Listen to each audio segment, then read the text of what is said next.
فجر کی نماز لازماً مسجد میں پڑھنی ہے، اور مسجد میں نماز پڑھنے کے بعد ہرگز گھر واپس جا کر فوراً نہیں سونا۔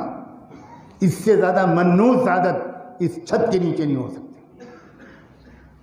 عجیب مصیبت ہے، مسلمان کہیں نوجوان جاگنگ کرتے ہوئے نظر نہیں آتے، کہیں دوڑتے ہوئے نظر نہیں آتے، کہیں سائیکلنگ کرتے ہوئے نظر نہیں آتے، کہیں ورزش کرتے ہوئے نظر نہیں آتے، اتنی لمبی لمبی جوانیاں لیتے ہوئے نظر آتے ہیں کہ اگر کینیڈا کا گینڈا بھی اگر اندر داخل ہو سکتا ہے۔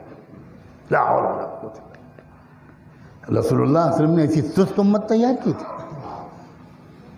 فجر کی نماز کے بعد تھوڑی تلاوت کر لو، اس کے بعد دوڑو، سائیکلنگ کرو، ورزش کرو، فزیکل فٹنس پر زور دو۔ اللہ کے رسول صلی اللہ علیہ وسلم کمزور مومن کو دیکھ کر خوش نہیں ہوتے تھے۔ حضور نوجوانوں میں کشتیوں کے مقابلے کراتے تھے، گھوڑوں اور اونٹوں کی ریس کراتے تھے۔ ایک بہت سرگرم عمل، ایکٹیو، فزیکلی فٹ ایمان والا اللہ کو زیادہ پسند۔